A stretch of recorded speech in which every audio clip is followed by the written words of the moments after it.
My name is Marco Hanna from PhoneDog.com, and this is the Weekly Bone.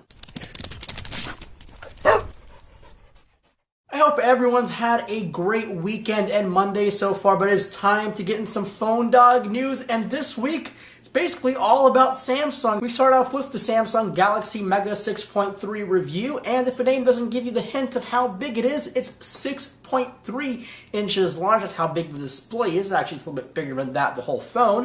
It has a 1.7 gigahertz dual-core processor, 1.5 gigabytes of RAM, an 8-megapixel camera, and the largest screen size of any phone ever fit to a mobile device. The specs aren't exactly supposed to wow anyone to think it's a really good flagship device, because it's actually basically a Samsung Galaxy S3 fit into a device with a 6.3-inch display. The resolution isn't very large, so you really don't need all that power to run the software, but it does run Android 4.2.2 and the latest version of Samsung's TouchWiz. The device definitely has a group it's hunting for. If you want a phone that big, if you want a phone that stretches your cargo pockets and your cargo shorts, from the Galaxy Mega 6.3 is basically the only device for you. The Samsung premiere event last week actually took place in London. It was the Ativ and Galaxy Tab event, but it really happened to be just the Ativ because all the Galaxy Tabs were released before then. We actually got some more devices out of the conference when we thought. The Samsung Galaxy S4 Mini was announced. That thing has been rumored for months on end since the S4 has been launched,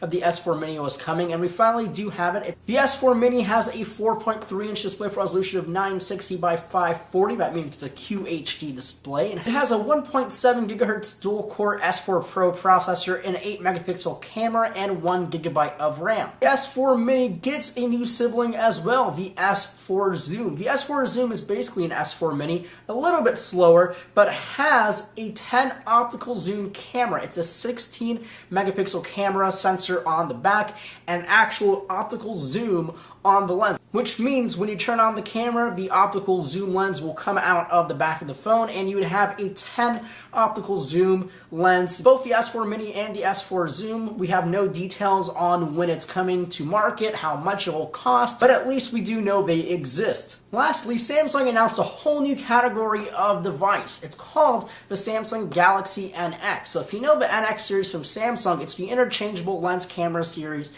from Samsung. The Galaxy NX has a 20.3 megapixel camera. It's an interchangeable lens sensor. It's a CMOS sensor hooked up to a device which runs Android 4.2.2, and it also has 4G LTE connectivity. The NX Galaxy has a 1.6 gigahertz quad-core processor and Android 4.2.2, and the latest TouchWiz on top of that. It's definitely a weird product, of course, but it might actually work, it might actually be great, and it might actually spark a whole new line of cameras from Sony and all the other competitors making mirrorless cameras. Well, that's all the time I have for this week's episode of The Weekly Bone. My name is Marco Hanna from PhoneDog.com. Follow me on Twitter at GEMarcoHanna. Make sure to keep it locked here at PhoneDog and PhoneDog's YouTube channel, youtube.com/PhoneDog. And for now, I will see you guys in the next video.